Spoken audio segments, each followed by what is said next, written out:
Hey guys, welcome है आप लोग का लेक्चर फर्स्ट में जो है पाइथन का इंट्रोडक्शन। इसके अंदर हम जानेंगे कि पाइथन क्या है, पाइथन को डेवलप किसने किया, पाइथन पुरानी है या जावा, पाइथन के फीचर्स के बारे में बात करेंगे, पाइथन का यूजेस कहाँ कहाँ है इसके बारे में जानेंगे, पाइथन की सैलरी और इसकी ग्रोथ। तो चलते अपनी फर्स्ट स्लाइड की तरफ जो है what is Python.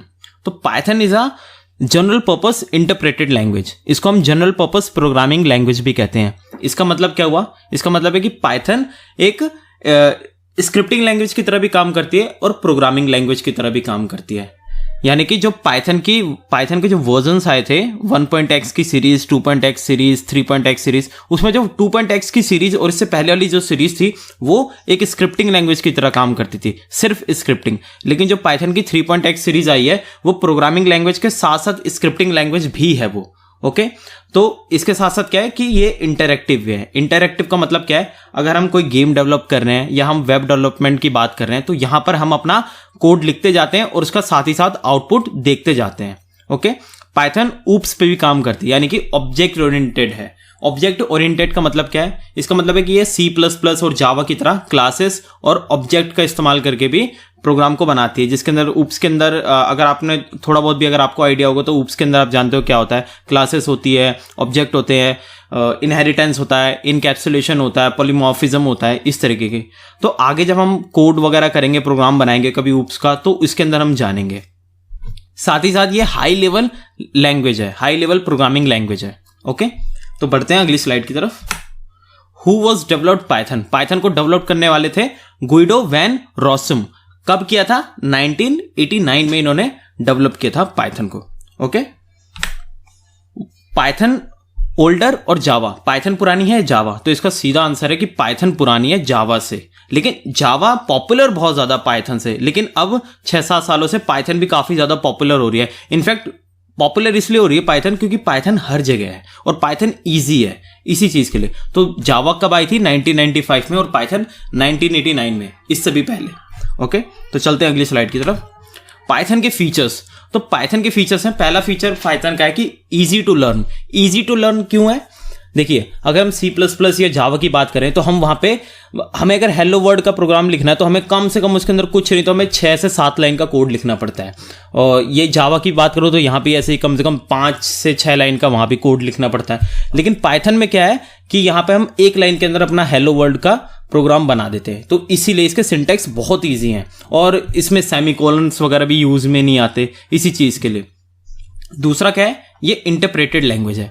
Interpreted language का मतलब क्या है? इंटरप्रेटेड लैंग्वेज का मतलब है, देखिए जैसे C++ और जावा और इनफैक्ट C भी, तो ये प्रोग्रामिंग लैंग्वेज है। तो इसमें क्या है कि हम कोई प्रोग्राम हम रन कराते हैं तो डायरेक्टली कंप्यूटर से इंटरेक्ट करता है। लेकिन पाइथन में ऐसा नहीं है। पाइथन में बीच में कोई एक मीडिएटर काम करता है। कहने का मतलब क्या हो गया? पाइथन का हम कोई प्रोग्राम रन कराते हैं तो पहले वो उसकी एक बाइट कोड बनाता है और वो बाइट कोड जो होती है वो कंप्यूटर से इंटरेक्ट करता है। तो इसका एक ये रीजन है कि इसलिए थोड़ा सा स्लो भी है। बाकी C++, C और जावा से मुकाबले ये थोड़ा स्लो है पाइथन, लेकिन ओवरऑल ये अच्छी लैंग्वेज है, काफी अच्छी लैंग्वेज है। तीसरा पॉइंट क्या है? ये ऑब्जेक्ट ओरिएंटेड लैंग्वेज है। जैसे कि मैंने आपको बताया कि ये क्लासेस, ऑब्जेक्ट, पॉलीमॉर्फिज्म, एनकैप्सुलेशंस, इन सब का यूज करके भी प्रोग्राम बना सकते हैं।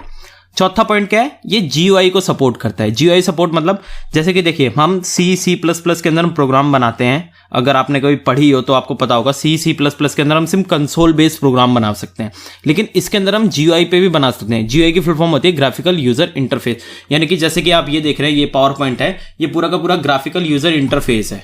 ओके, पूरा GUI पे चल रहा है। तो ऐसा भी हम पाइथन के अंदर प्रोग्राम बना सकते हैं। सेकेंड लास्ट पॉइंट क्या है? ये ऑटोमेटिक गार्बेज कलेक्शन को सपोर्ट करता है। कहने का मतलब क्या हुआ कि मेमोरी को काफी सेफ रख के चलता है।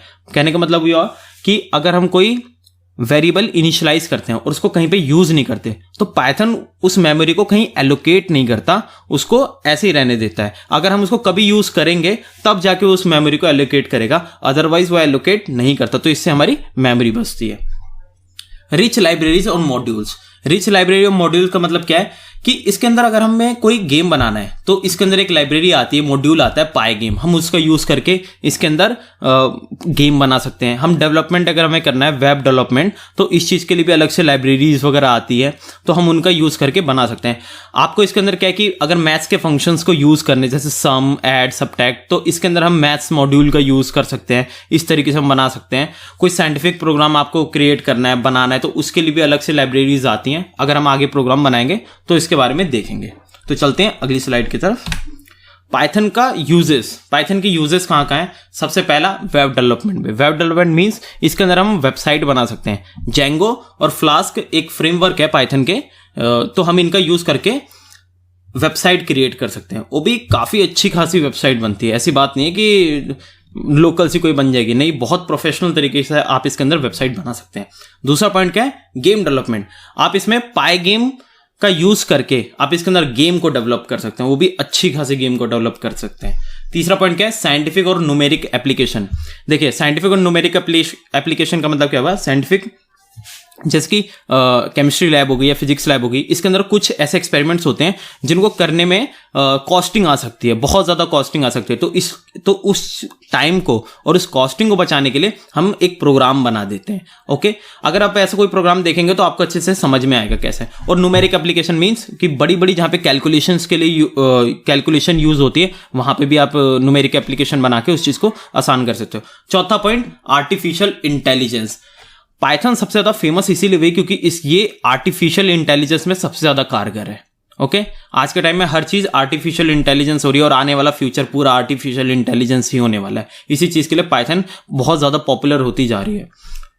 और अगला क्या है? Machine learning. ये मशीन लर्निंग को भी सपोर्ट करता है। मशीन लर्निंग हम पाइथन का यूज़ करके हम इसके अंदर मशीन लर्निंग करते हैं। वैसे तो जावा के अंदर भी हम यूज़ कर सकते हैं, लेकिन जावा का मैंने आपको बताया ना, जावा थोड़ा कॉम्प्लेक्स हो जाता है। अगर आप बहुत ज़्यादा डीप में जाओगे ना तो बड़ा कॉम्प्लेक्स हो जाता है जावा, लेकिन ये पाइथन ईजी रहता है।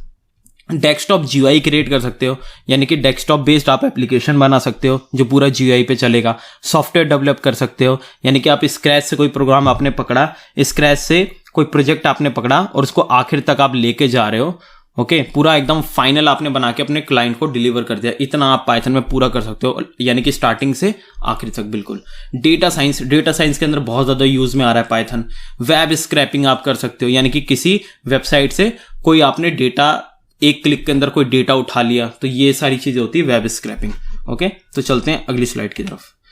पाइथन की सैलरी और ग्रोथ। तो according to Hindustan Times, Python developer की एवरेज सैलरी इंडिया में 11 to 23 लाख। तो इससे आप यही अंदाजा लगा सकते हो कि पाइथन कितनी ज़्यादा पॉपुलर है। ओके, बाकी डेवलपर के मुकाबले बहुत ज़्यादा है पाइथन की। ओके, और पाइथन क्या है? हर चीज़ में है, जैसे कि मैंने आपको बताया, वेब में है, गेम में है, डेटा साइंस में है, आर्टिफिशियल इंटेलिजेंस में है, मशीन लर्निंग में है, हर जगह है। ओके, तो इसीलिए पाइथन बहुत ज़्यादा पॉपुलर है। तो मिलते हैं लेक्चर नंबर 2 में, तब तक के लिए थैंक यू।